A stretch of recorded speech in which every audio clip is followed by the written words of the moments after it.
Hi everyone, Nova here from Brighter Outlook Narcissistic Abuse Counselling Service with this week's live stream Narcissistic Abuse Recovery Q&A and support session. Thank you so much for joining me here tonight. It's amazing to have you back. Love doing these live streams and I really look forward to doing tonight's show with, fingers crossed, Facebook permitting, with David DeMars, who is going to co-host the show with me. Okay, now I'm going to do what I normally do, which is to say hi, just so I can let all of your comments load up. So let's see if this works. So hi everyone. And there we go. Send Nova. And there we go. Okay.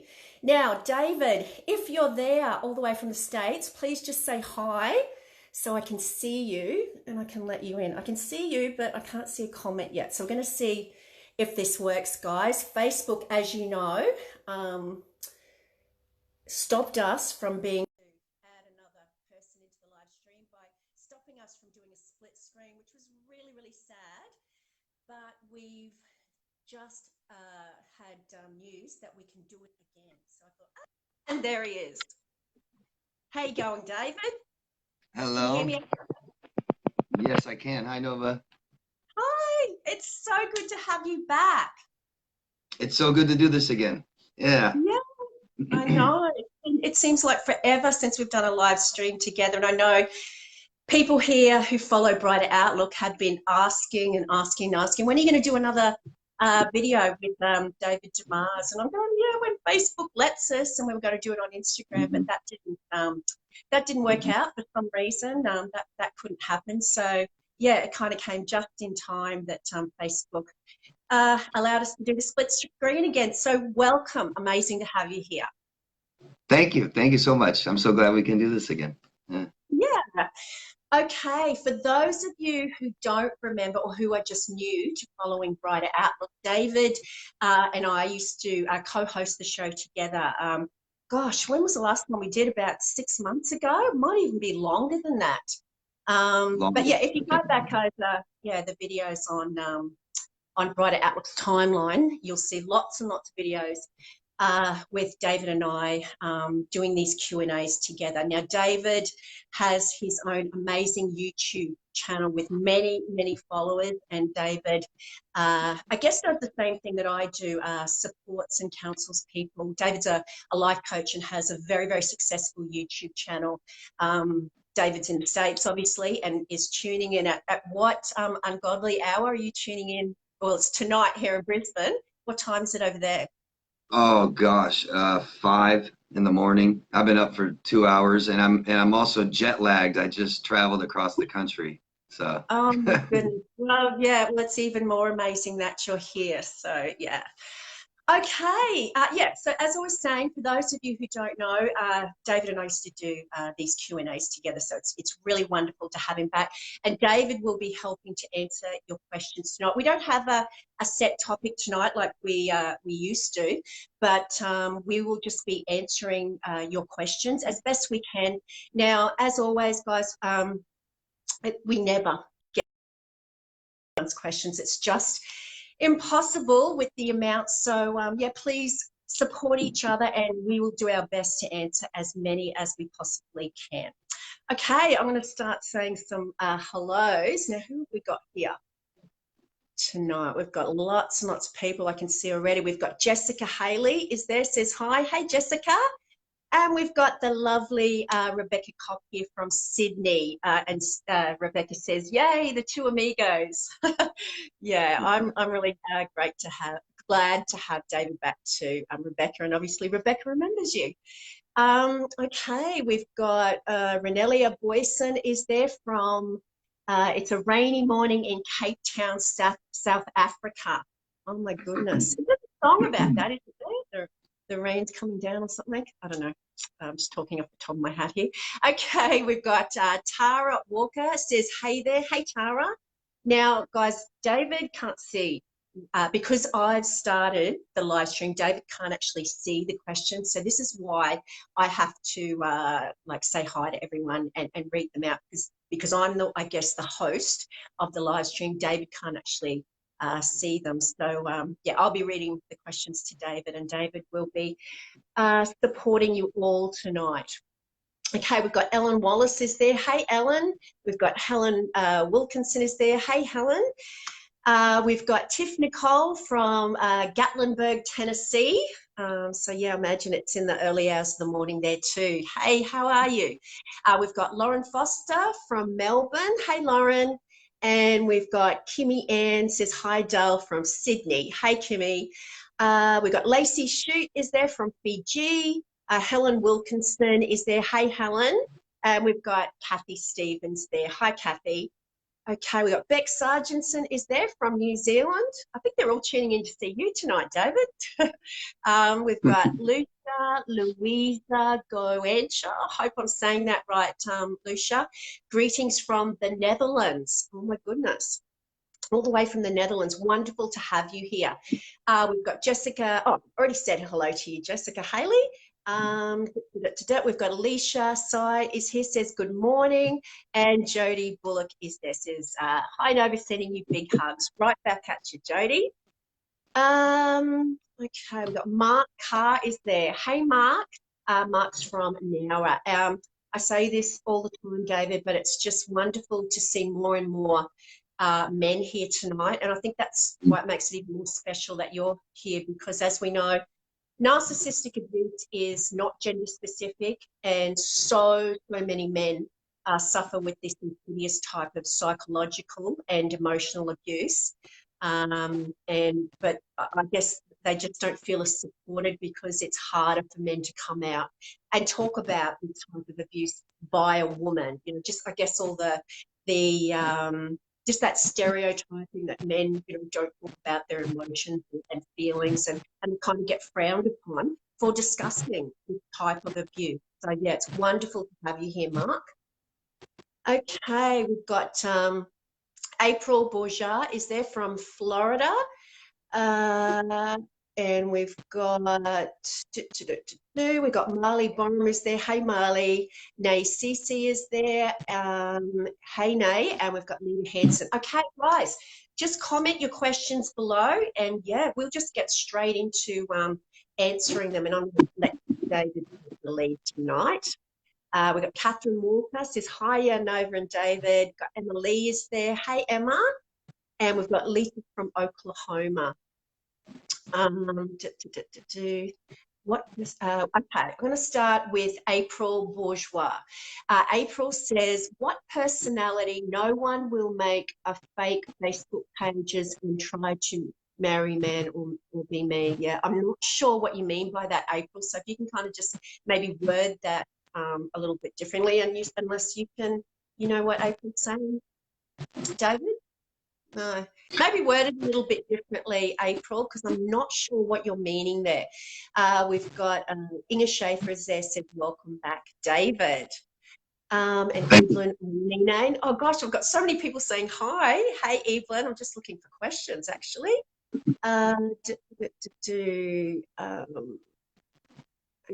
Okay. Catherine Walker says, I can't remember David's last name. Okay, David, do you want to introduce yourself and tell everyone a little bit, because there's lots and lots of new followers, tell everyone a little bit about your channel and what you do? Yeah, sure. My name is David DeMars. My channel on YouTube is called DeMars Coaching, and I'm a life coach. I started my channel over 4 years ago. And I help people heal from all kinds of different trauma, all kinds of different PTSD, 5 different forms, work-related and mostly relationships, emotional abuse. So, yeah, that's what I do. Yeah. Thanks so do yourself a favor, guys, and subscribe to David's channel, DeMars Coaching. And David puts videos out every week that are just so helpful in your recovery. Okay, one for you, David. We've got Elle Bell is there. Hey, Elle. Elle says, this is an interesting one. Elle says, Sam Vaknin claims to have successfully treated people with NPD using a therapy he developed called cold therapy. What are your thoughts on this, David?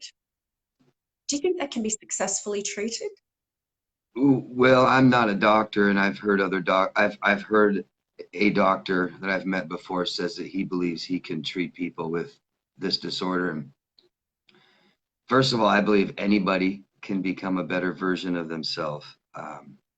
I don't know if this disorder can be treated successfully. I don't know. I've heard doctors say they can, and I really don't think I can say whether or not it can be. Yeah. Um, but Sam Vaknin also has a personality disorder, which I don't believe he has cured his own disorder. So I don't know how he cures someone else's disorder. And as Mm. far as I know, my past history tells me that narcissists lie and manipulate, and I'm going to go with that and stick with it. Yeah, yeah. I think I'm going to go with you on that one. Look, anything's possible, isn't it? I mean, Sure. if a narcissist wants to sit there and this Sam Vaknin has successfully been able to get someone who's actually diagnosed with NPD to sit down for consistent therapy for year after year after year. And clearly, if they're sitting down for consistent, therapy year after year after year, then they're aware they have a problem. Okay, so that kind of is, I don't know, it kind of is a bit conflicting in itself, because what narcissist is going to sit there and go, you know what?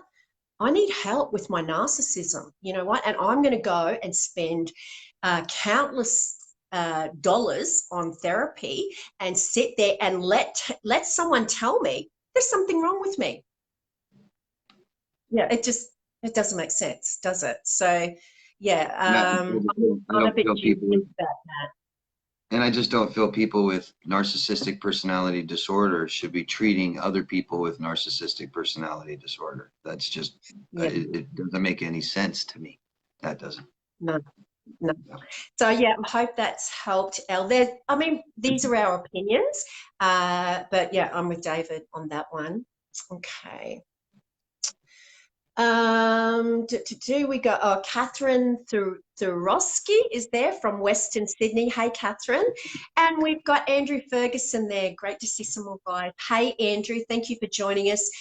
Andrew says, great to see David. He was the first person to lift the lid on narcissists for me. So, yeah. Hi, Andrew. Good to see you. David. Yeah, I remember a lot of names you're saying. Yeah. Yeah, yeah, David's helped many people. Okay. I'm just looking for questions. Got so many people saying hi. Okay, Lita Hansen is here. Lita says, how do you suggest we can end generational victimization by narcs? Grandma, self, children. Yeah, that's a good one. David, did you want to answer that? Yeah, How do we can you just rephrase that or tell me Yeah. what the How do question is you, again? obviously, leaders talking about how do you suggest we end generational victimization, where I guess you see grandma ends up in in an abusive relationship, and then with everything that goes on with her abuse, then her daughter uh, ends up with an abuser herself, and so on and so on, and we have all these victims generation after generation after generation, all being abused. Yeah, this is a pattern that will continue to occur in families generationally because it's information that needs to be taught, and teachers need to know it. So our parents need to teach us emotional awareness and meeting our needs is taught to us. And so that's why if your parents don't know it, if their parents weren't teaching them, they can't teach you, right? And you grow up and then you have troubles teaching your children. So it needs to be it's education. And if you're not going to get it at home, there's got to be another source. There's got to be another way for us to learn this stuff. And unfortunately, adults learn it because their emotional life fails so miserably that they finally go get help and hopefully learn how to meet their emotional needs themselves. So I think, some kind of, I think, I think educating children would be the best. And, starting maybe at high school and then younger and younger and younger. you know, grade schools, start teaching this, start speaking emotional language to children so they're familiar with it if it's not spoken in their home, and have emotional awareness. Yeah. Yeah, and the likelihood when, when just say, let's just go with mum, it could be dad, but, you've got mum who's in an abusive, toxic relationship. So what is being role modeled here? What is being role modeled to the children is that abuse and love go hand in hand. Okay, and this is normal, this is familiar, and of course, children's brains and emotional intelligence is still forming. So what are they what's kind of, being embedded in their psyche that, being abused is normal, and find themselves in abusive relationships, not because they go to seek out toxic relationships, but I guess on a subconscious level, they're bypassing healthy relationships because they're not toxic, and they're gravitating towards what is familiar. And as you said, if we don't have education outside the home, reinforcing that no, love and abuse do not go together, and that you deserve to be treated with respect. If we're not being taught that outside the home, and breaking that that conditioning that's been excuse me, embedded in our psyche, then yeah, it's going to be very difficult. Yeah. We are animals now where emotional needs are the most important things in our lives, more important than physical needs. But we got to learn we have to know how to give us these things. We need to, parents need to teach us how to love ourselves so we don't become dependent on other people. Right? Yeah. Yeah. Yeah. Absolutely. We have to seek validation from ourselves, and not externally from another human That's right. being. Yeah. Yeah. Yeah. Know how to do it internally. Perfectly well said. Yeah. Okay, we've got the lovely San Giorgio there. Hey, San, do you like my green chair tonight? San comments on what colour chair I've got every week, without fail. I haven't read a question yet, so I'll be surprised if she doesn't mention it. Okay, San says, hi, Nova and David, you're a great combo. Thank you for your ongoing support, both of you. I couldn't have survived without you both. My PTSD is controllable until I hear from the ex-narc, which hasn't stopped for over 2 years. And IVO was a waste of time. I'm assuming that's Melbourne talk for DVO, restraining order. I'm supposed to extend it, but it's a waste of time. Hope your moving is going well, David, and we see you on Monday. Okay, so so what that suggests to me, San, is that for some reason, the narc is still able to have an impact on your life. So I'm wondering why that is. Is it like you've got children together? Are you working with this person? I don't know. But this person is still in your life, and this is why we advocate for no contact, no contact, no contact, simply because we need to break this addiction. We need to break this trauma bond. Now, I know that's not always possible to go complete and utter contact, is it, David? And that's when we suggest grey rock, minimal contact. But yeah, really, I guess, condensing those avenues, minimizing those avenues so that the contact is as little as possible. So I'm wondering how he's getting in to be able to have that impact on your life, because certainly when any contact puts that narcissist back inside your head. Now, they've conditioned you for so long that when they have contact with you, it's just like they come along and press a button, and we revert back to our old ways where we're thinking about them. They're able to trigger us. They're able to, I guess, resurrect that fear, obligation, guilt. That's the acronym we use in narcissistic abuse recovery. So, yeah, I'd like to know what avenues he's using, San, and yeah, really work on getting rid of those so the contact is yeah, as minimal as possible. Yeah, that's a perfect point, because that's something I've noticed with victims that come out of these relationships. You said guilt and shame, and these things keep us in contact with them. And Yeah. I got to tell you, try to take in. I don't know what's going on, and I don't know what measures you've taken, but just try to be more extreme, because you'll probably notice that the more times you see messages and stuff like this, it stresses you out more. And we have a tendency to feel guilty for our, feelings. We'll say, oh, I hate this person. I want this person dead. I want this. And we start feeling guilty for our own emotions, and we feel obligated. We feel sorry for them, stuff like this. So um, be more extreme. It's just something I really want to suggest with you guys is do you Yeah. really need your Facebook right now? Can you turn your Facebook off? Can you do things so you don't let them continue to message you and you don't see them? And I Yeah. get a lot of people saying, "Oh, I don't want to turn my Facebook off because then I'm doing it for them." Say, no, you're doing it for you. Who Yeah. cares what they think? Who cares what it looks like? You're cutting off communication for Yeah. them. So Yeah. maybe if you have it, try to be more extreme so you don't have to see these anymore because it's stressing you out. And I hope that you've talked to somebody about all the stuff that's happened, all the horrible things you've experienced, so that these experiences aren't so emotional for you, Yeah. so that they're more comfortable for you, so that Yeah. she or this person doesn't upset you so much when they do message you. Yeah. Heal Yeah. from this small. And the other emotion, besides the utter stress of having contact with your abuser, and don't forget that, guys, this person is your abuser. Um, is the anger. Like, how angry do you feel when they contact you like nothing's happened after the mountains and mountains of horrific abuse they've put you through?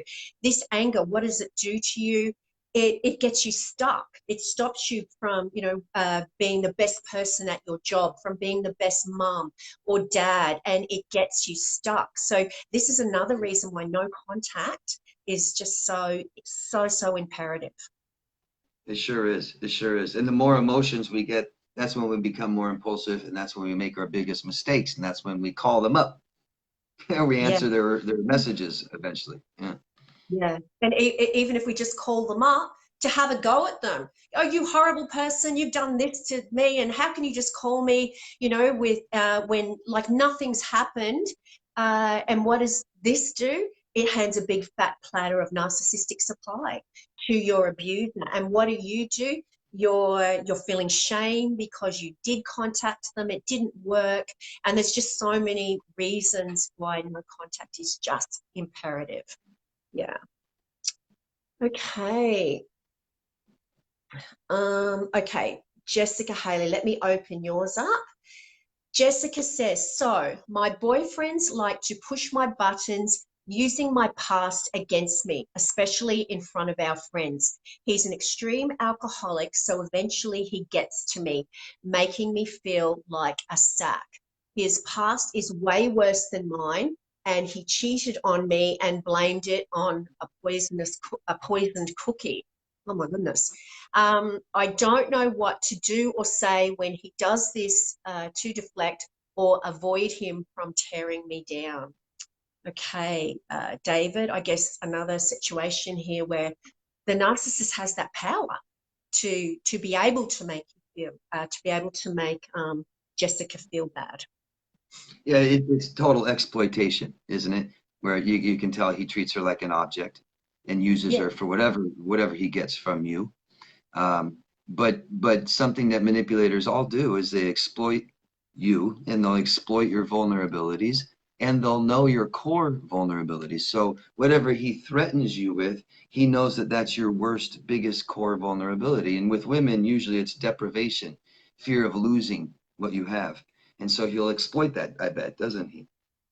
And so we mm, don't do that. I mean, big sign, right? Someone's exploiting you. Someone's saying, "Oh, they're picking at your sore, saying, "Oh, it hurts right here, doesn't it?" It's yeah. like, come on. Yeah. What is a narcissist going to do, David? They're going to go for the chinks in your armor. They are that remember, guys, they listened very intently at the beginning. They were that listening ear, and they seemed so empathic. They wanted to know, what did your last partner do to you? And they were all empathic and sympathetic. What were they doing? We know now that they were gathering data. to use against you. Okay, so Absolutely. yeah, they were gathering data. So what happens when the devaluation process starts? They use that data. They have this big arsenal of weapons now. They pull out the biggest arrow and they aim it right at your heart. And yeah, as David said, for women, a lot of the time it's deprivation. And I guess for both men and women, David, a, a, a, a real chink in most people's armor is their identity as a parent. Uh, you're a terrible parent. And of course, their mental health status. You're crazy, you're bipolar, and yeah, the big one, you're a bad, bad parent.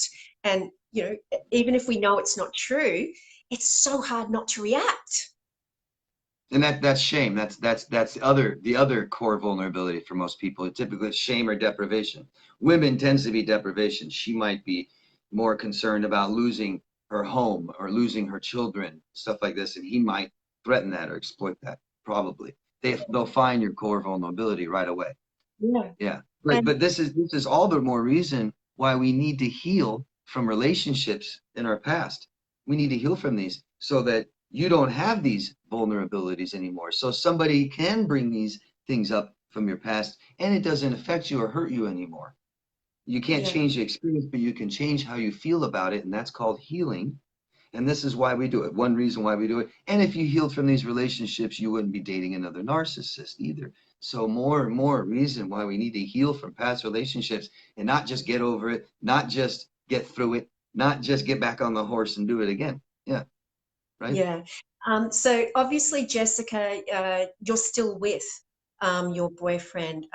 So yeah, I would really suggest getting some therapy, getting some support to be able to leave. I don't know how safe that is, and we all know that when you leave an abusive relationship, that is the most dangerous time for people. So I want you to get some support to be able to leave your abuser.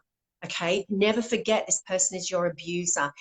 Get a safety plan in place and get lots and lots of support to be able to do that, because clearly anyone who uses the things that shame you the most, that you're not so proud of, that uses those weak spots against you, is not your friend, let alone your boyfriend.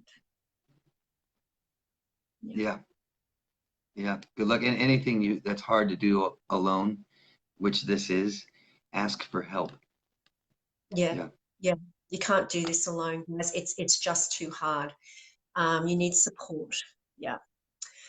Okay, we've got Lorraine Macbeth is there, says hi, Nova and David. Hey, Lorraine. And we've Heather, got Adele Joyner is joining us all the way from the UK. Hey, Adele. And we've got Maxine Green is there. Hey, Maxine. Haven't said where you're from, but let me remember. Let me think. The Gold Coast. Pretty sure it's the Gold Coast, but correct me if I'm wrong, Maxine. We've got our Youssef is there, says, thank you for your help and all your time. Our absolute pleasure, Dalal. Uh, okay. Oh, here's a good one. David, Rebecca asks, why does trauma come in waves? Why does it affect us in waves? And I guess what she's meaning is, why do we have these good days, bad days, and some days when we're feeling absolutely overwhelmed, and others where, we're okay and we're kind of getting through it. Yeah, sure. I think this is psychological, this is mental, this is emotional, right? So Yeah, we heal at different rates. Our body might feel good one day, but inside, how we feel about ourselves isn't good, right? Or maybe we start feeling good about ourselves, but then our bodies don't feel good, right? yeah, We as we're healing, things from our past still hurt us, still scare us, and we get reminded of these things sometimes on a good day and turns into a bad day. And that's just the yeah, way it is. Ebb and flow, right? Two steps yeah, forward, one step back, but we're always going like this, and it's good to measure this. It's good to tell yourself that. I'll talk to clients who are doing so well for so long, and they have one bad day, and and they say, "Oh, I'm starting all over. I'm right back to square one." I say, "No, you're not.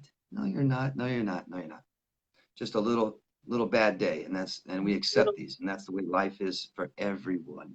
Everyone. Yeah, Yeah. yeah, absolutely. Okay, we've got Marley Borum is there. Hey, Marley, let me just open yours up. Okay. Nova and David, do you think we as victims will suffer from this abuse forever, as it feels like my days, all good and bad, and it feels like every day is a battle. Some days are easier, other days I feel like I'm never going to heal. I'm so sorry. I'm so sorry, but I have to tell you, number one is attitude. When clients come to me and say, "David, I'm never going to get better," I tell them, "No, you're not. Not until you decide you are." And the people that tell me I am going to get better all do. Okay. Yeah, PTSD and forms of it have been declared as, for life, that you could have it for life. And that's not true. We're showing that that's not true. Simply not true. It's up to us. It really is up to us. yeah. And Marley, when you suffer this kind of trauma, your life's going to be different. It's never going to be the same. It's going to be different. It's going to go in on a different pathway to what you expected. It's going to be different, but it can be just as good and just as fulfilling once again. What happened to you? You can't take that away. That's part of you now, but you can, I guess, use it to, I guess, make you stronger. And I hate saying what doesn't kill us makes us stronger. Well, I prefer not to have the, you'd prefer not to have the abuse, right, than to, use that to get stronger. But the trauma is always with you, but I guess what can I use? Okay, I'm going to use this paper. So when the trauma first happened, when you're first involved in that trauma zone, everything seemed overwhelming, and it's right here, it's right in front of us. So the trauma's here, and it's blocking our way forward. So what do we do when we heal and we get lots and lots of support? We engage in that self-care. The trauma doesn't leave us, but instead of being here, we put it there. We put it to the back. It's always there. It's always part of us, but it's not blocking our way forward. So I hope that makes sense, because some people, they get really down, David, when they think, I just want to get rid of the fact that I was, traumatized. I want to be the way I was before I was abused. And that's, I guess, being a reality check for you is an unrealistic expectation. You're going to be different, but you don't necessarily have to be a lesser person. It's just going to be not as overwhelming, and yeah, your life's going to be different, possibly much better, with the strength and the resilience that you guys needed to be able to survive this trauma. Yeah. Yeah, and I'd like to add, that's great. And I'd like to add that our experiences and things that happen to us are not who we are. So don't make this your identity. Okay? Who you are is what you decide to do with this right now. Whatever you decide to do with this, who you decide to become out of this is who you are. And I also got to say that the reason we get in relationships with people who abuse us is because we haven't learned how to give ourselves what we need, right? And so we aren't healthy. Anyone that's abused by a person with a personality disorder and has relationships and are committed to them and lives with them and stuff like this, we just aren't totally emotionally healthy. So we don't really want to be that same person that gets us in trouble with these people.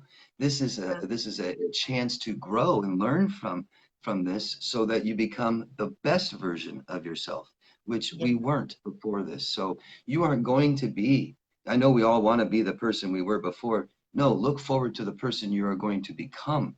So much Yeah. better. So much better, okay? Yeah, well said, David. Absolutely. Um, Andrew Ferguson is there. Andrew says, 5 years in from the narcissist, and I thought I was doing okay. But lately, I'm really angry at my narcissistic ex, and it scared me. Yeah, I guess that kind of folds into what we've been you know, talking about with the last few questions, David, is that there's days when you think that, you know, oh, I'm over it, you know, I'm healed, and then bang, you'll have those, I don't know, flashbacks. Perhaps you've had a trigger, you know, come along, and it's resurrected that anger, that, because, you know, with, I guess, with PTSD, and which is such a common occurrence after narcissistic abuse, it's not necessarily the person that is a trigger for us. It's the feelings that we had back then, which can be feelings of, Andrew, lack of control in your life, you know, powerlessness, not having a grasp on what's going on. So what do we start thinking about when we have no control? It starts to build that anxiety up. And when do we have the least amount of power in our life, and the least amount of control over our lives? When we were with the narcissist. So it kind of makes sense that when you've got that going on for you, that you kind of gravitate back towards that person and what they did to you. Yeah, and when you find yourself with emotions like this long after the experience, that kind of tells you that we don't process emotions maybe effectively or correctly, right? If I'm experiencing grief, a stage of grief, and that's very common for people to experience anger 6 months or even years after their experience. It happened to me. I was abused, and I think I wasn't angry for a couple years. As I stuck on shock, I stuck on denial, and when I felt these things, I cut it off. I didn't keep going. I didn't keep processing. And 2 years later or something, I started getting angry. Finally started getting angry. Yeah, so this is a healthy thing, Andrew, but express it, show it, tell somebody. Absolutely. Yeah, and anger is part of the grieving process.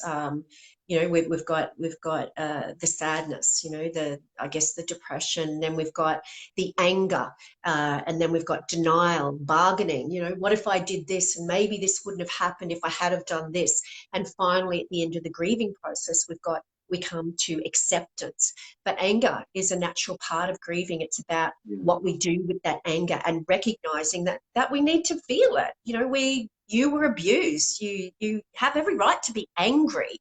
Just don't direct it back to your abuser, because they don't care, and they want you to be angry. Yeah, they thrive on your anger. Okay. Okay. We've got Cindy Lucas is there. Hey, Cindy. Cindy says, what extreme does a narcissist go to when they have lost control, when he has lost control of his partner and child? Child's now in care, mum left, and no contact. This man is obsessed with tactical forces, is not one himself. What extreme will a narcissist go to when he has lost control of his partner and child? It's hard to say. Men and women will, as you know, stoop to just the most evil, despicable tactics because of that lack of control. When you take your power away from them, when you take your energy away from them, you take away their narcissistic supply they were getting from you. Who knows? I guess it depends on, you know, the narcissist themselves, what they've got going on, what you've got going on in your life, and in the context. But will they stoop to absolutely despicable acts? Absolutely. Yeah. Yeah, I mean, like you said, this is a spectrum disorder. Not two narcissists may do the same thing, but I think typically people who control other people, when they can't control you anymore, they start typically trying to control the people around you, the smear campaign, stuff like that. That's typical. But ask yourself, you know, what has this person done in his past? Has this person been violent before? Is he typically chooses violence to solve things? Then he might do it now. And also realize that he's probably more impulsive right now, as he has more emotions. What he's going through, it makes him more impulsive to do stuff that might be bad. Yeah, but I have no idea what human beings are capable of anything. Yeah. So yeah, I think that's a really good point to make. Is look at your abuser's past patterns of behaviour. Yeah. You know, was he a very, very violent person? Was the abuse starting to escalate?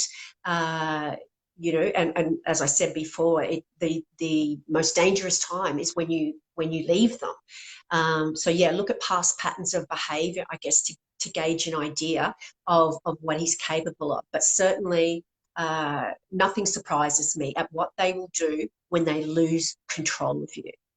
Yeah. Yeah, and impulsivity kind of goes like thought, feeling, commitment, and action. So typically, if someone's going to do something violent to you, they might tell somebody, they might threaten you first. Typically, if they haven't done something like that, they probably won't. Yeah. Yeah. But nothing's guaranteed, that's for sure. Okay, we got Kaz Carlton is there. Hi, Kaz. Mandy Smith is there, says hello, everyone. Hope you're doing well. Hey, Mandy.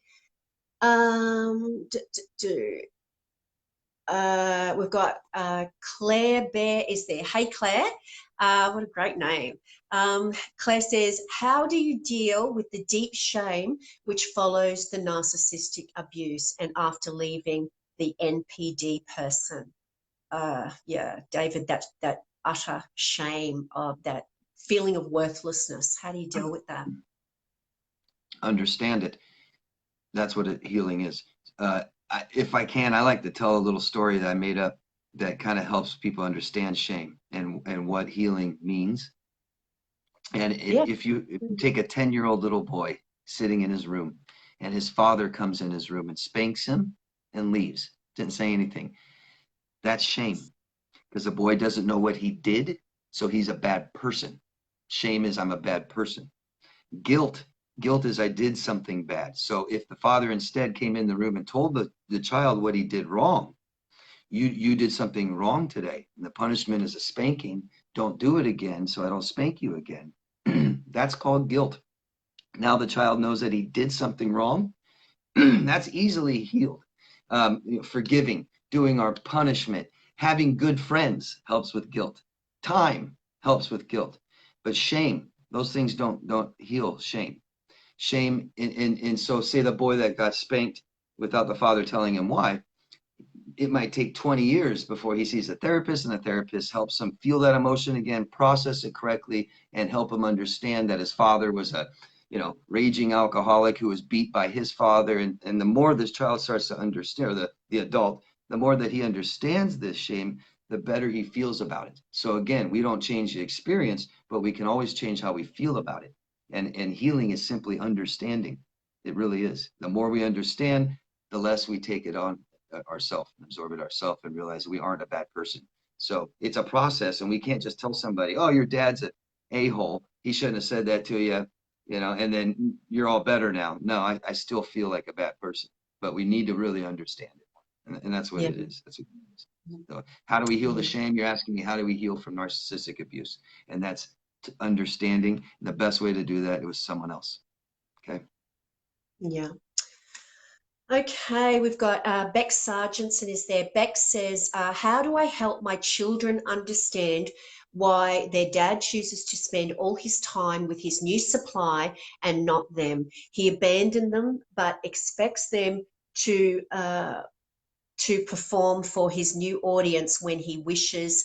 It's heartbreaking to watch their feels, their needs get crushed. How do you help your dad? Yeah, look, I guess we never advocate for, and I know you guys know this, denigrating the other parent. That's always a very, very big no-no. And I'm a firm believer in not telling their kids that, mum or dad means well.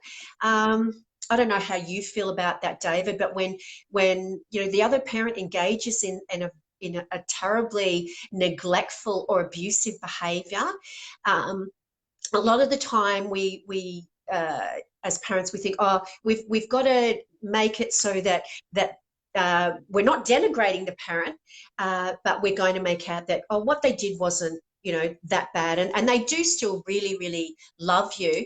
But I have a problem with that, in that, because once again we're teaching children that being treated very, very poorly by a parent, abused, neglected, goes hand in hand with love. So we have to find a happy medium where we're not going, oh yes, they definitely love you, and dad, mum or dad's just busy at the time. We have to find that happy medium between doing that and obviously denigrating them. So I guess it's difficult, isn't it, David? Because you can't control what goes on in that house, but you can offer empathy to your children. You can be the arms that go around their neck when they come home and they're sad and they're depleted because they think that that they're not wanted, and this other parent is putting all of their energy into their new girlfriend or their new boyfriend. You can be that person that they turn to, and that appropriate role model that shows them unconditional love, and that love and abuse do not go hand in hand. Other than that, Bex, counselling, support. Those kids need I guess, a neutral ear. They need to be talking to someone who they feel at an age appropriate level that they have no agenda, because kids naturally feel, even when dad is with the new supply, they still love that parent, and they love you, so that they feel very torn in talking to you about him, talking to him about you. So they need someone who they can see as, I guess, Switzerland, neutral, that they can open up to and just have a voice, feel like they're being heard and someone's understanding them. It's just such a complex situation, but you can't control what goes on in that house. I guess that's the bottom line. The kids are going to need so much more support from you, I guess, to make up for that. Yeah. What do you think, David?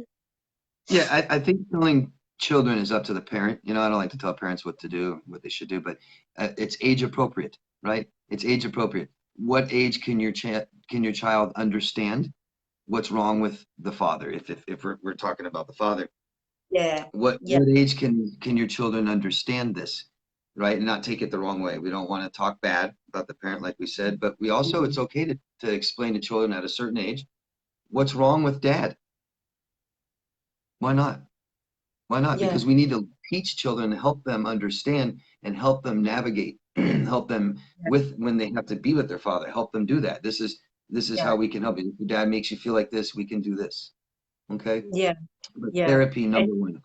Therapy number one. And I always recommend the gender of the professional helping you be the same gender as the neglectful, abusive parent. Because if your child doesn't have a good father role model, let's try to have other male role models in their life as much as possible, and a male therapist would be perfect. Yeah, it's a really, really good point. The kids, they need a voice, and they need to know that they have someone who's not going to judge them, make them feel guilty, put that weight of guilt on their little shoulders, and who is not going to run to mum or dad and tell them all their secrets, and that they have a safe place to open up. Yeah. Just like we don't want to tell children bad things about their other parent, right? They also are reluctant and nervous to talk about their parent with you. So having that neutral therapist to do that with, they usually more comfortable with that. And just like always, we can't help our own family with mental health problems and stuff like this. It's just so much better to have a professional for children. Yeah. So lots and lots of support, Bex. Okay. We've got Teresa Cooper is there. Hey, Teresa. Okay. Iona Ellen. Hey, maybe it's Lona. Sorry about that, Lona. Let me just open up your question. Lona, how do you prove parental alienation in court? Please help. My ex-narc has 2 older boys, 9 and 10. I still have my 5 and 7-year-old with me. My older 2 have been told it's have been told all sorts of things about me and refused to come and spend time with me. He enrolled them into a school an hour away from me without my consent and doesn't even look after them. His parents do all the work. He does nothing but just wants them there. I got my first rental after separation, and he's told them I'm going to get an evil stepdad for them. Yeah, well, this is abuse, Lona, and these really are legal questions. I would be getting legal advice like yesterday, because this is psychological and emotional abuse of your children. How do you prove it? Look, I think, you know, if that's what's going on, then those children need a voice, and that you're most probably going to have to go and maybe get a family report done. Talk to your lawyer, but make sure your lawyer is very, very switched on to narcissistic abuse and parental alienation, because that's what it is. So with regards to proving it, I think you have to talk to your lawyer about that, but certainly the children will need to speak to someone, a professional, who is able to get that out of them around exactly what's happening. Because, as you know, the narcissist is very, very manipulative. They come across as being charismatic, and and everything they do is done under the guise of caring for those children. And you will be, with the smear campaign and the manipulations that go on, you will be the worst parent in the world. The children, I guess, will have to be interviewed with a social worker or a psychologist who does this sort of thing, to gauge that the parental alienation that's taking place, because that is abuse. Okay, there's no other word for it. Yeah, he's exploiting the children. Yeah. So, yeah, it's and this not is in, totally. Go ahead. yeah, and it's done. And the thing is, it's done to punish the other parent, but it's all about. It all affects the children the most.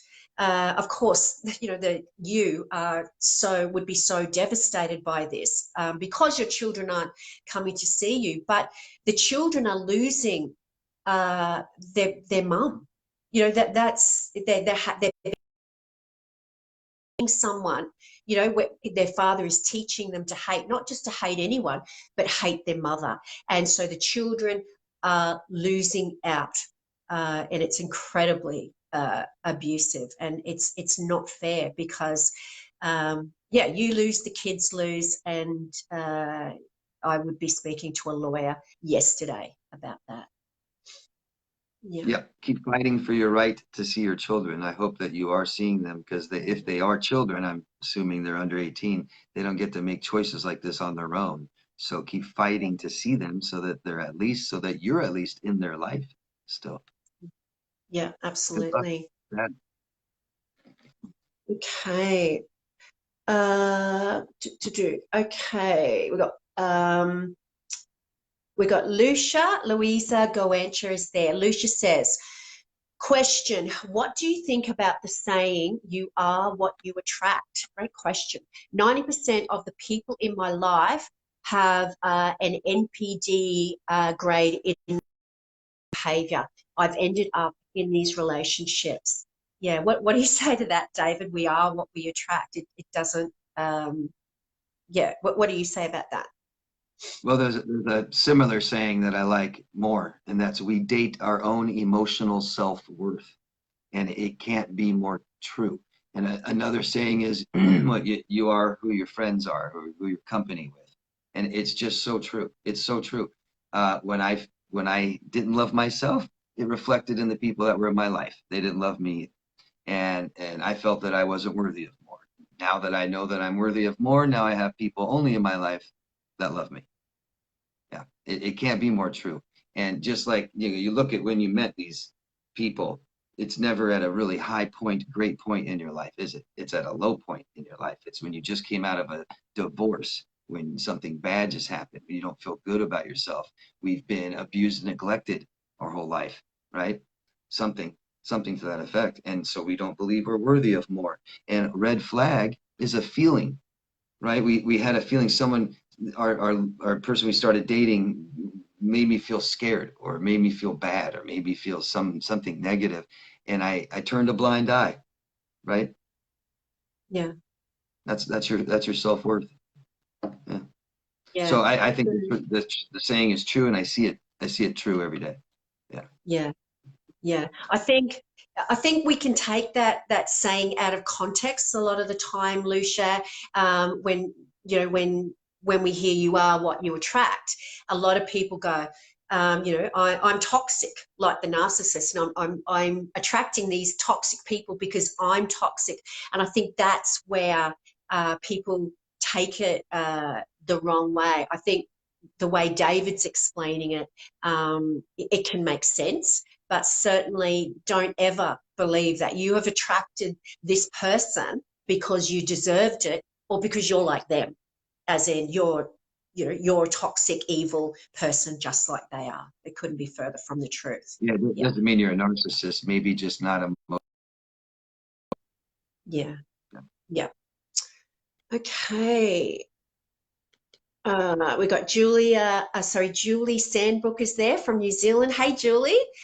And we've got the lovely Lee Michelle is there. Hey, Lee. Lee says, hi, Nova, everybody. Sorry I'm late. Hope you are all well. Hi, David. Nice to be able to see you again.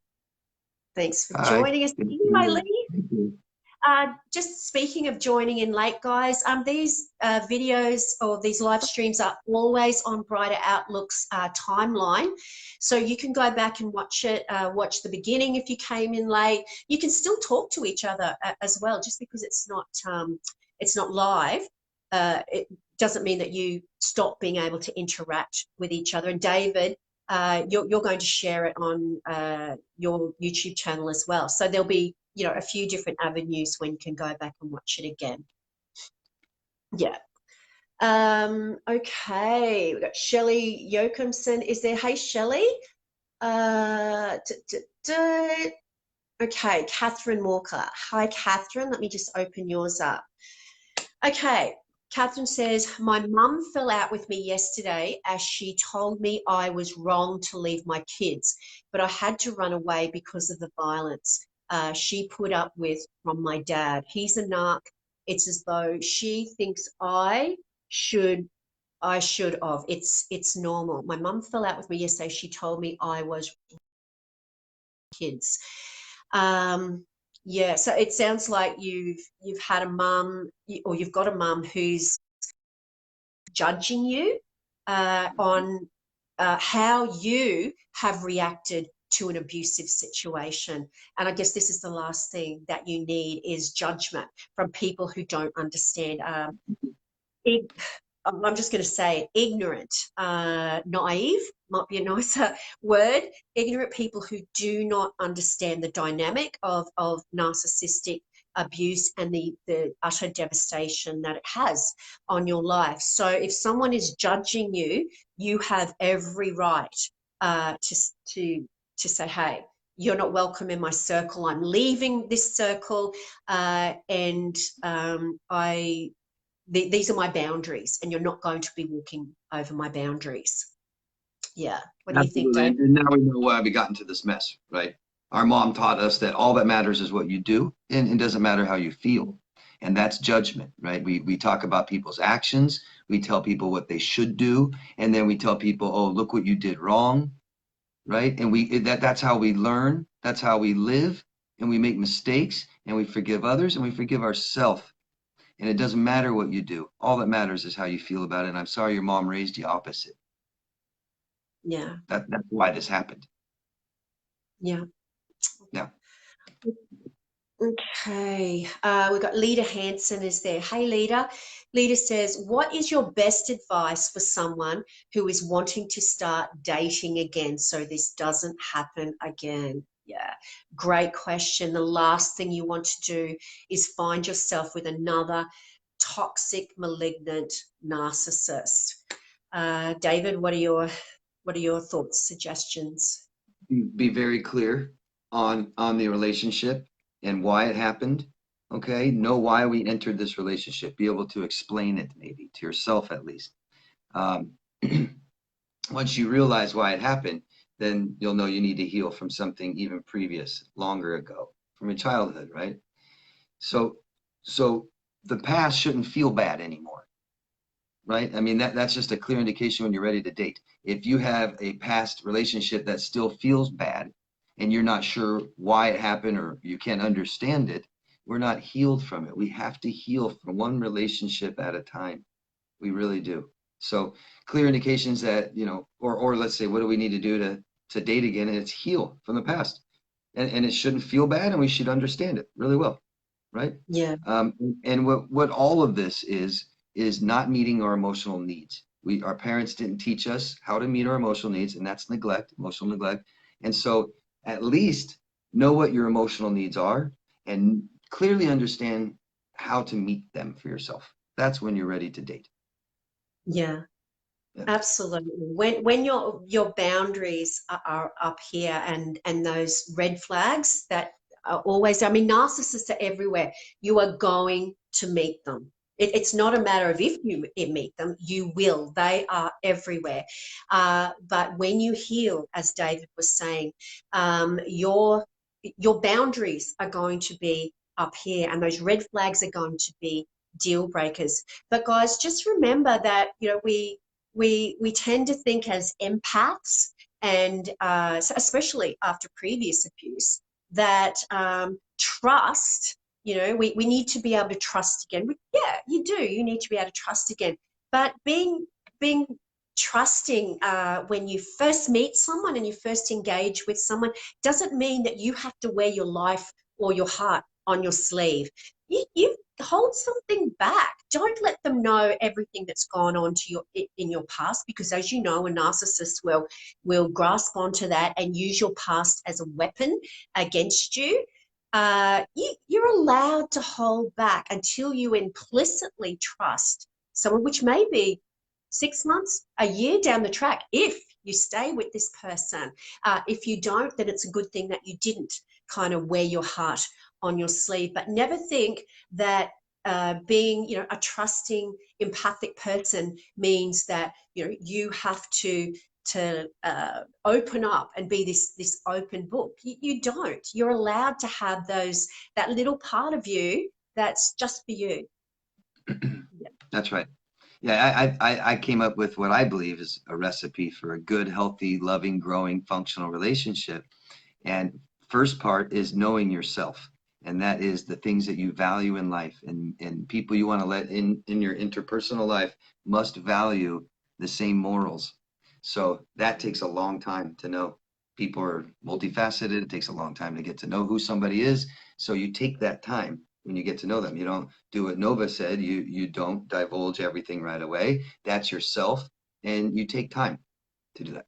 And it takes time to get to know somebody else, right? You don't just go by what somebody says. Yeah. Yeah. Yeah, absolutely. Yeah, great point.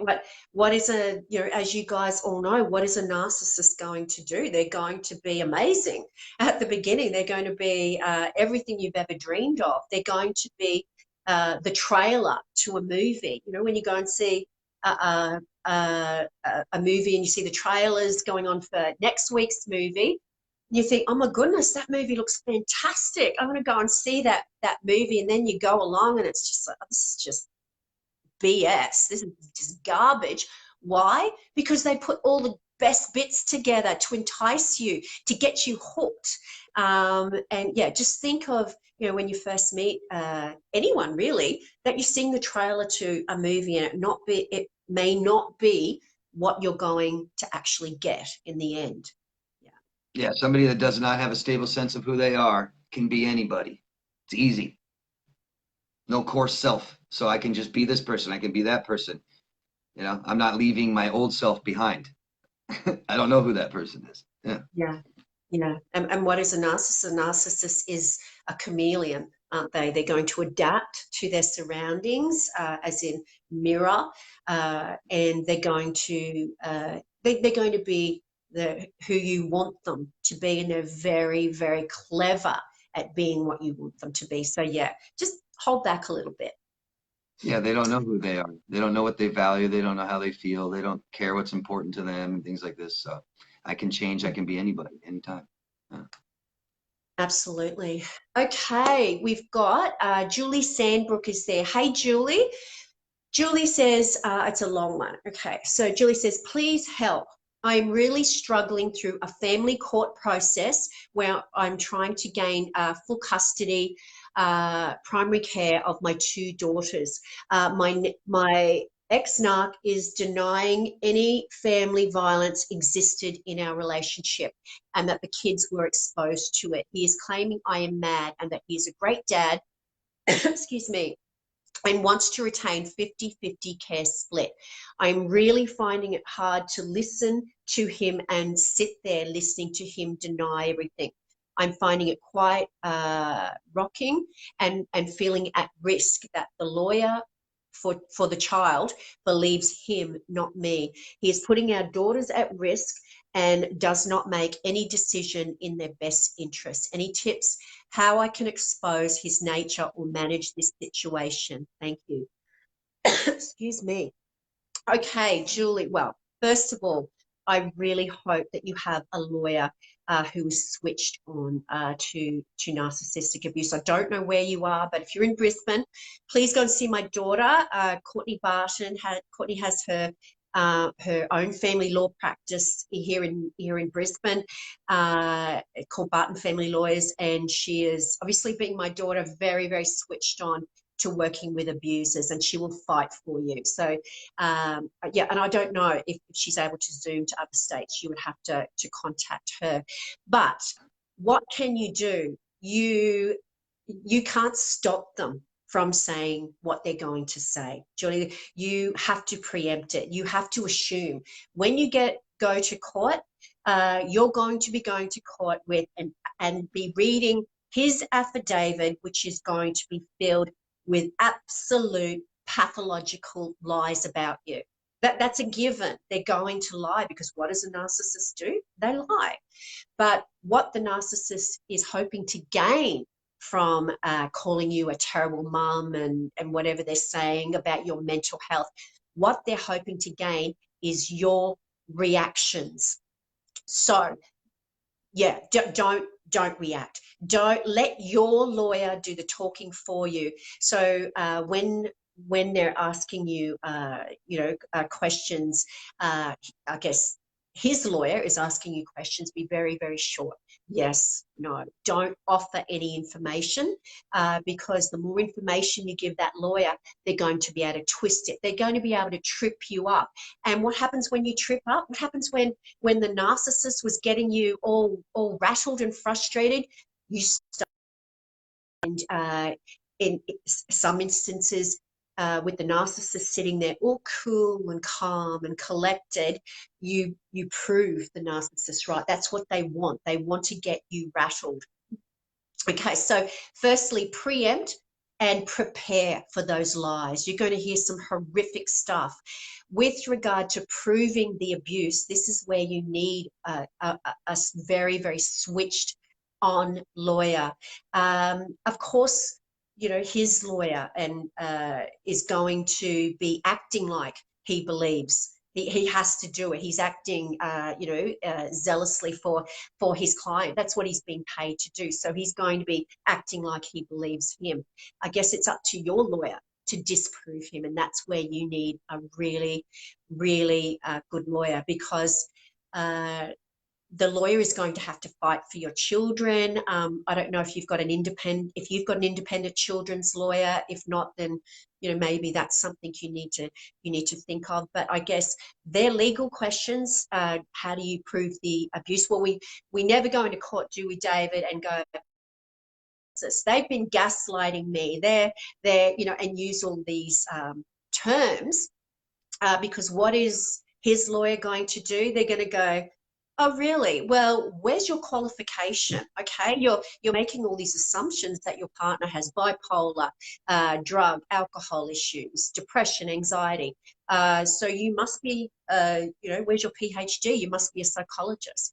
So we don't go in going, they're a narcissist. What we do is we describe the behaviors, the manipulation, the controlling behaviors, and let your lawyers demonstrate the narcissistic behavior through those terms.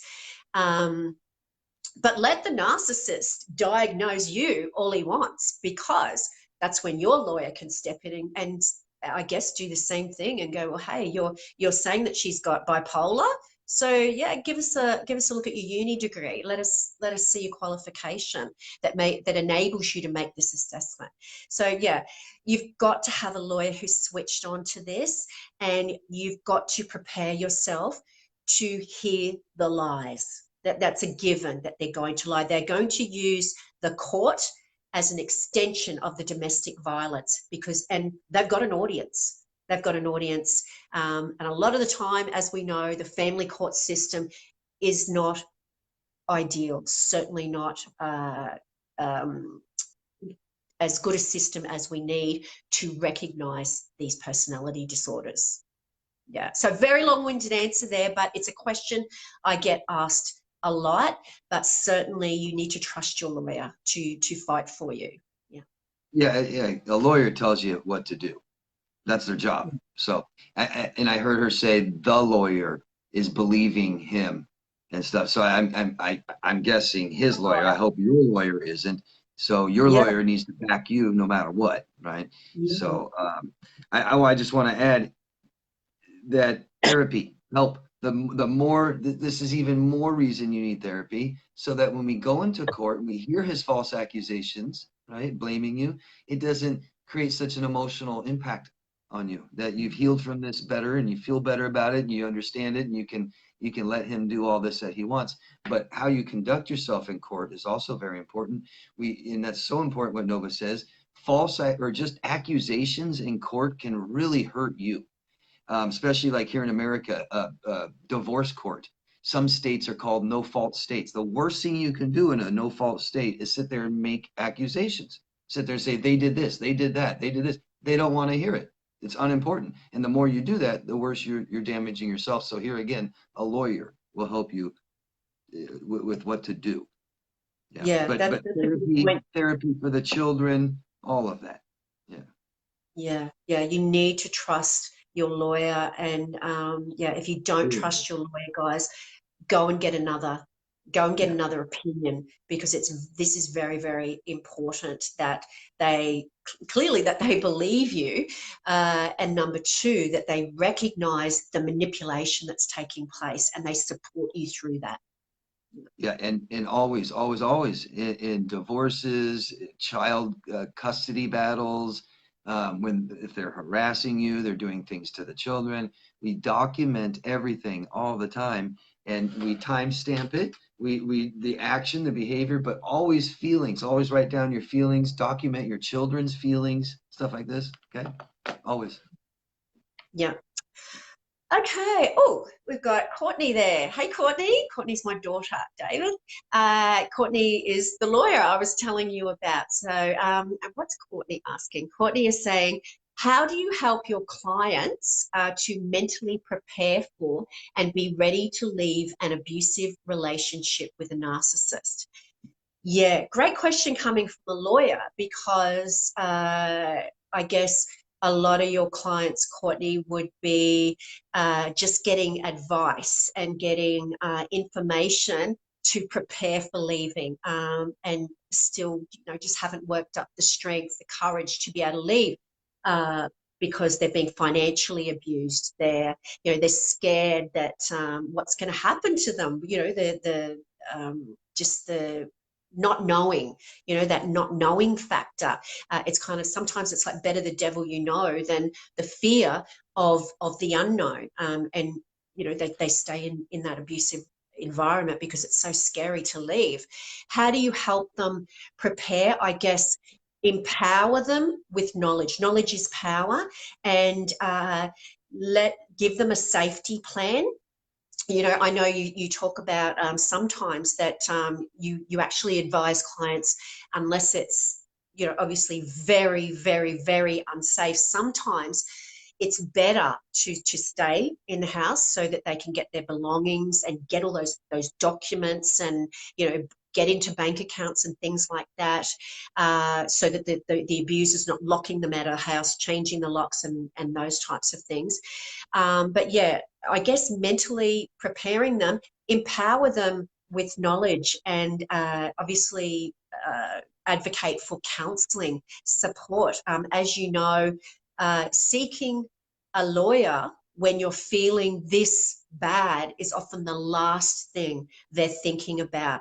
And I know, Courtney, you'd probably experience clients who don't want to rock the boat because they're you know, as the term that David used to use, they're still monstrosizing their abuser, and they want to be like this quiet little mouse and just go with as little as possible because they're still so scared of their abuser. So I guess empowering them with what their rights are, that they're not alone, and that there is help and support out there. Counselling. If they're actually with you and they're asking this, they're asking questions about leaving, but they haven't managed to work up that courage to actually leave their abuser, then that's the best step, I guess, or the first step, I should say, in that they're in your office, okay, and you can empower them with phone numbers, counselling numbers, but a safety plan. I guess a safety plan is really, really important, isn't it, David? Because especially around finances, because that's a big, big, scary thing for a lot of people. It's like, well, how am I going to survive? You know, all the money's tied up with that person or tied up in the house. How do I do that? So we have to empower these people to feel like they can leave the abuser to start with. And I guess after that, it's the ongoing support with, through therapy, counselling. Can you add anything onto that, David? Yeah, well said. This typically causes stress disorders. It's stressful, and we get into these positions because we weren't taught how to emotionally navigate very well. So what I do with clients, number one, first off, is just reduce stress in their life. And that's something that most of my clients have had problems doing. So they may not even be aware of some of the stressors in life. So we got to reduce stress before we can heal. We got to get out of the fire to heal our burns, right? And Yeah, that's, I think, number one. And most of my clients have stresses in their life they don't know how to deal with. They don't even realize it's causing them stress. It's just number one. And so yeah, confidence, right? They don't have confidence. Confidence comes from experience. Our experiences have been horrible, so we have no confidence. And all we can do, we can't give confidence, but we can give courage. We can encourage them. You're going to be yeah, okay. You're going to be fine. It's going to turn out like this. And we need best support, help, higher yeah, support, family, friends, and not toxic, not stress. And we may not know that. So having a therapist, a life coach, somebody professional to sit there and say, hey, let's reduce stress. This person may not be the most helpful person in your life. Let's not count on them. Let's kind of push them to the side a little bit and get through this, right? yeah. I think the other thing is that um, the clients need to trust us, or you know, trust their lawyer. And I think with that, there needs to be just like transparency and genuineness. They've come from a relationship, a situation where they've been gaslighted. They're hyper vigilant to danger. They'll be very, very just distrustful, you know, especially of, you know, a lawyer who you know, could have another agenda. So they really, really need to have that faith restored again, in that, you know, that you do have their best interests at heart, and that they can trust you. So that genuineness, knowing that you are going, which I know you always do, you are going to fight for them. And I think the other thing, David, is realism in that, and I think this comes with the genuineness, in that this is not going to be easy. You like, I think telling people that it's, oh, you know, you'll be right, we're sabotaging them, because then when there is a glitch and the narcissist comes in and hoovers, or, you know, won't submit a bank account, a bank statement, and you have to subpoena 20 times, or, you know, won't agree on very, very appropriate requests at mediation, there's going to be ups and downs. So just preparing the client with a bit of realism that Yeah, go to therapy, get some counseling. You are going to need support. This is going to be one of the hardest things you do. I'm here for you, but you can't do this alone. And it's going to be, you know, a bit of a roller coaster, a bit of, you know, you're going to have your good and your bad days. But I think being realistic, that it's not going to be all, you know, rainbows and unicorns once you get a lawyer, that they are going to have to get help. And if someone says, hey, I'm here to help you, say thank you very much and reach out for that help with both hands. Yeah, support is number one. Yeah. Yep. Yeah. Okay. We've got Faye Elizabeth Rogers is there. Hey, Faye. Okay. Right. Might just answer a couple more, David, before we wrap it up for the night. We've got Lizzie Mayer is there from New South Wales. Hey, Lizzie. Okay. One for you, David. We've got Tanya Willems is there. Hey, Tanya. Tanya says, do flying monkeys know what they are doing? And does the narcissist know they are not telling the truth? So a bit of a double question there. Do flying monkeys know what they are doing? There is no person on the world that's 100% aware of anything they're doing, if that helps. Awareness, consciousness, same thing. It is not 100% for anybody, right? So the more unhealthier behaviors I have, probably the less aware I am of them. Most people are generally good, and we all make mistakes, and everyone on this planet has hurt other people. And you, all of you watching, have hurt people in your life before. How aware were you when you hurt them? You weren't, probably. I'll give you that. I'll give you weren't, none of you were totally aware you were hurting people when you were doing it. It's after the fact when they tell you, or when they cry, or when you think about it and ponder on it and realize that you hurt somebody and you weren't aware of it. So most people hurting other people in the world aren't very aware of it, I think. I'm not saying they aren't I'm not saying it's not a decision. I know some people, I'm going to hurt this person, but even those people aren't totally aware. A lot of those people don't have empathy. Empathy is lack of awareness of how someone feels. So that's all awareness. Are people aware of what they're doing? Most of us, all of us, aren't totally aware of what we're doing. The idea of being healthy and more conscious and more aware is where we're trying to get to, right? So you have flying monkeys, and if they're hurting people, right, they probably aren't aware of it, because their big thing is I'm here to hurt somebody who hurt somebody, right? I've been told you're a bad person, so I'm here to hurt you. Great. So you're a bad person too. I'm not aware of it. Yeah. I Yeah. don't know if that makes sense. Does that make sense? Yeah. So I guess the mere fact that you've described them as flying monkeys means that you're saying that they're part of the narcissist entourage. Right. And the flying monkey, anyone in the narcissist entourage, is there to do the narcissist bidding. I guess what you're saying, David, is that a lot of the time flying monkeys, this is definitely not all the time, because there's some pretty toxic flying monkeys out there, who have maybe not 100% awareness, but a good deal of awareness that what they're doing is not right. But the flying monkeys are there to do the narcissist bidding.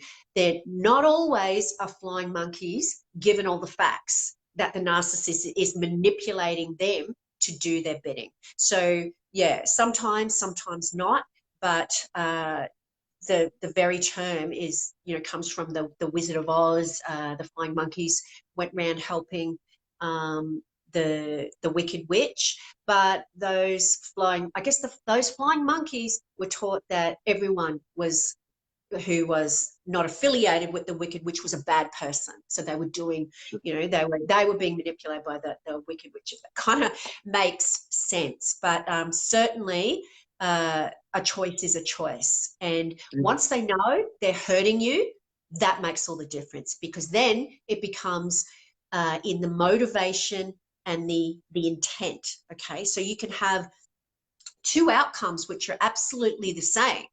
And I use this analogy quite a lot with the lovely people who come to see me. You can, a narcissist will see a little old lady fall down sorry, I'm going to say you or I, David, would see a little old lady fall down, and what will we think? Oh my goodness, I need to help this person. And we run over to that little old lady and we help her across the street because you have empathy. You're seeing someone who's hurt. The narcissist will come along and do exactly the same thing as you. They'll see the little old lady fall down and they'll pick that little old lady up and help her across the street.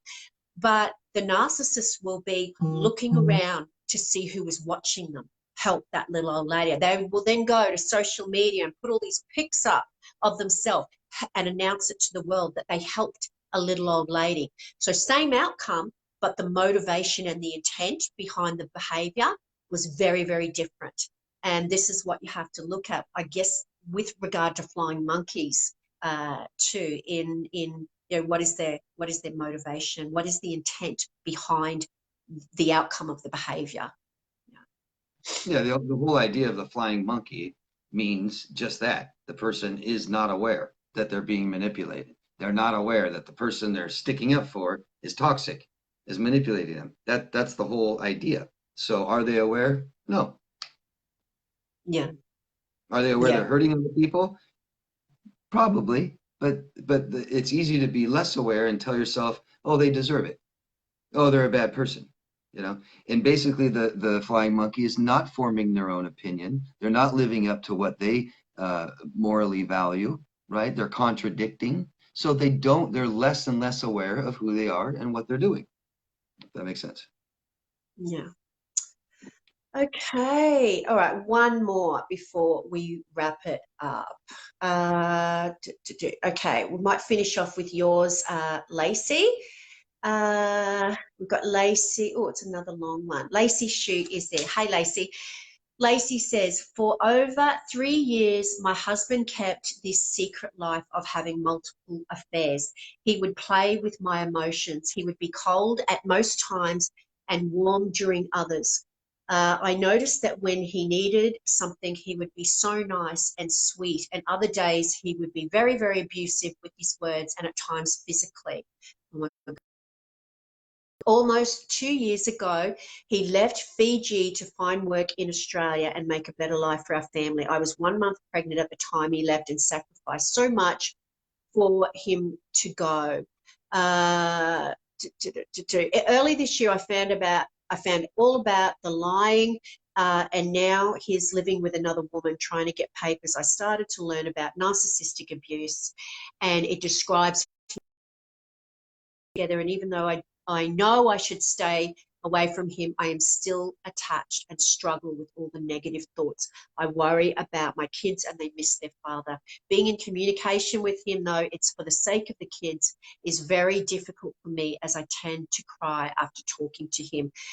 Do you have any suggestions about what I can do in regards to the kids? Okay, so we're clearly looking at a trauma bond here to your abuse, or where you're finding it very, very difficult to cut that communication out.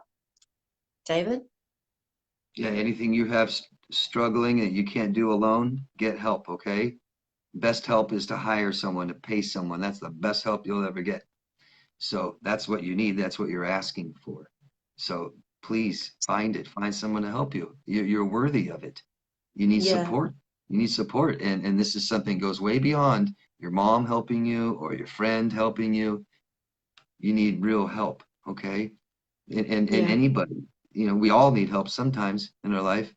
This is your time. Okay. And you're Yeah. worthy of it. That's my best advice. I mean, yeah, you said trauma bond. So there's this addictive element, isn't there? You find yourself wanting to go back to this person who's abused you, who has nothing like you can't stand, but you want to go back to them. So there's an addictive element. If you want to know the scientific process, there's 4 happy hormones you don't have right now. So find ways to replace these hormones, because once you take away the addiction, there's nothing left. So it's pure addiction. And one way we break addiction is out of sight, out of mind over time. So if you can't do that alone, get support to do it, to help you. Okay, please. Lots of you and the kids. Yeah, with regard to the trauma bond, you can't you can't minimize the power of the trauma bond, and it becomes this, you know, vicious circle, doesn't it, David, where we don't know that the, you know, the trauma bond, aka Stockholm syndrome, is this addiction. We are addicted to our abuser. We're addicted to that roller coaster of emotions, and we go back. We keep going back to the abuser. We go back to the very person who created our feelings of anxiety and low self-worth and lack of self-esteem. Our abuser becomes the only one who can relieve us of the symptoms of the abuse. So we go, and this is the cycle of domestic violence, where we go in this circle, which is perpetuated because you go back. Then what do you feel? You feel shame. You feel shame, like, I guess the same as any like the heroin addict. And I believe it, that going cold turkey from your abuser, I'm going to use that term, is exactly the same, in that you go back, you think, oh no, I'll manage it, I'll be okay this time. What happens? You get your abuser back inside your head. He's inside your system again. And then what do you feel? You feel shame. So when we feel shame, those terrible, worthless feelings come back again. And then who do we go back to relieve the feelings of low self-worth, of utter shame? We go back to our abuser, who gives us a quick reprieve who gives us a quick fix and relieves the terrible side effects of the withdrawal process for a little while. Yeah, so lots and lots of support, and no contact or minimal contact grey rock if you have children. Yeah, treat it like that. Treat it just like any other addiction. Yeah, Yeah. absolutely. Trying to, you know, I know I say this a lot, guys, but trying to heal from your this abuse when you're still in contact with your abuser. You can have counseling every day, but it's going to be like pouring into a bucket full of holes. It's all going to come out, you know, all the good of the counseling is going to come out the other end, because every time you have contact with your abuser, they just push on those buttons that they conditioned, and all those neural pathways remember. They remember the good times. They cling on to those good times because it feels bad to think about the bad times. And you go back to your abuser. The dopamine receptors get this little hit. You get a reprieve from the anxiety.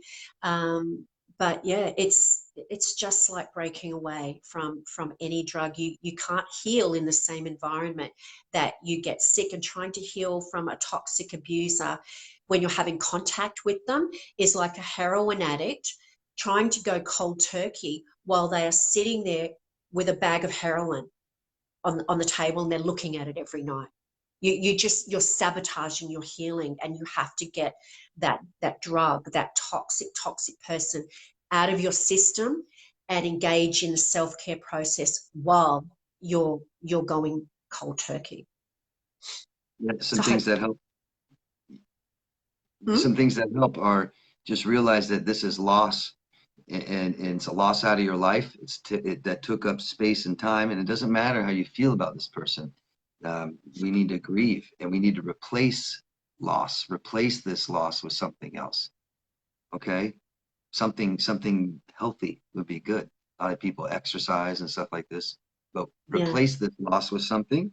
And addictions we tend to minimize and lie to ourselves about. So if you need to be more clear on how unhealthy this person is, maybe write it out, right? Maybe maybe on a bigger piece of paper, maybe with a big marker, maybe a paintbrush on your wall. I've literally had a client paint all the things on their wall by their front door. How bad this person is, how unhealthy this person is, everything you've lost, everything you've compromised. What are you going to lose and compromise if you go back to this person?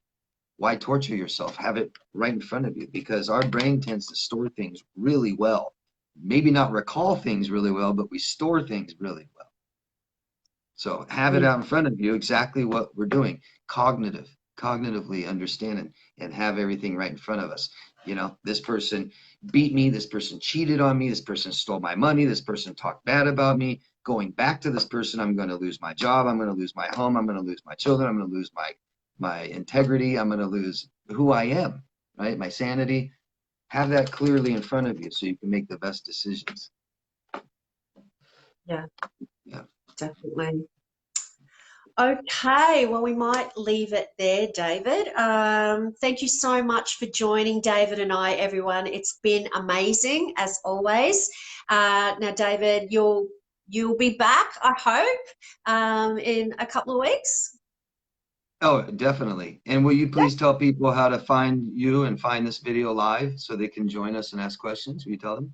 Yeah, absolutely. Guys, I guess David's followers, please like and follow Brighter Outlook Narcissistic Abuse Counselling Service on Facebook.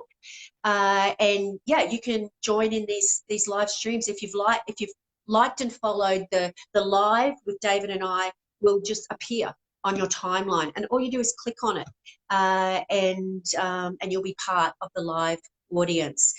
So yeah, I would absolutely love it to have that support. Day and time. Oh, sorry. Yes, of course. Day and time.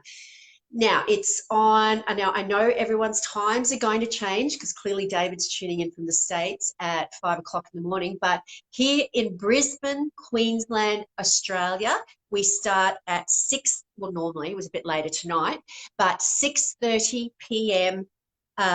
Thursday nights. Okay, so just remember that 6:30 p.m. Thursday, Brisbane, Queensland, Australia time. So yeah, you'll just have to adjust your clocks for wherever you are in the world.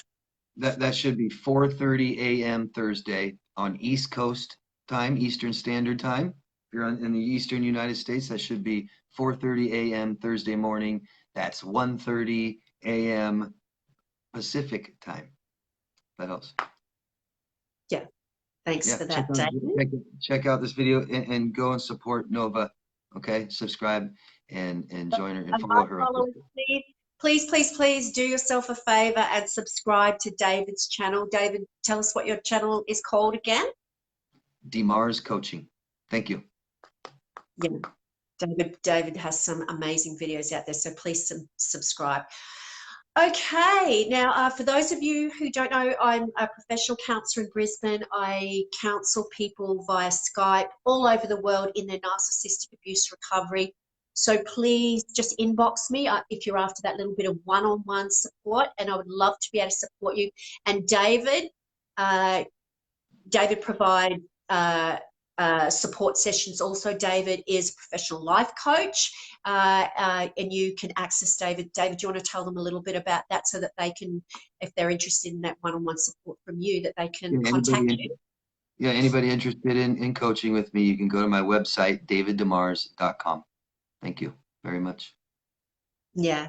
And the other thing, guys, that we always ask every week is if you can, and it's not always possible because of the abusive situations that you find yourself in, if you can share in private groups if you can't do it, on a public group. Sharing helps us to get the information out there and spread awareness about narcissistic abuse. So please do that if you're able, and totally understand if you can't because it's not always possible. Yeah, I like to put a little pressure on there though, because just realize that this information is saving people's lives. This is a huge reason people committing suicide all day long, every day. So some of this stuff reaches the right people. It can save their life. So just push a couple buttons, please, and thank you very much.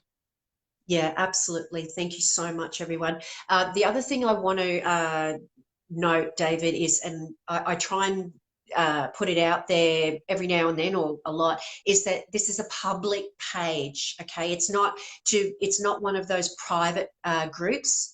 If it was a private group, you would have to ask to join, maybe answer a question, and then be accepted into the group. This is a public page, guys. So if anonymity is something that you're worried about, having your comments seen by other people, just ensure that your privacy settings are absolutely just very, very acute, and or have another profile that you just use for the live streams, where you don't have to worry about, you know, anyone seeing your comments. Very important. Yeah. Okay, David, thank you so much for joining us. David will be joining us in 2 weeks' time. So you'll have me back here next Thursday night, and David will be joining us again live from the States the following Thursday. So, David, thank you so much. I have enjoyed this immensely, getting back and doing what we used to do, which is helping people with their recovery from narcissistic abuse. It's been wonderful having you here. Thank you. Oh, me too. Thank you very much. I've always enjoyed these, so I'm so glad we get to do them again. Yay. Yeah, Thanks. me too. And Okay, David. Good to see everyone in Australia again. Thank you. Okay. Yep. I'm not sure. I'm not sure how to say goodbye to you or to end the chat. Hold on. David Mars. We might have to say goodbye together, David, because I can't, there's nothing to click on to say goodbye to you, which is okay. So have you got anything there? I don't think To so. end it? No, I can't see anything either. All good. Everyone, thank you from David and I. We just want to say that, yeah, you guys are amazing. Support each other.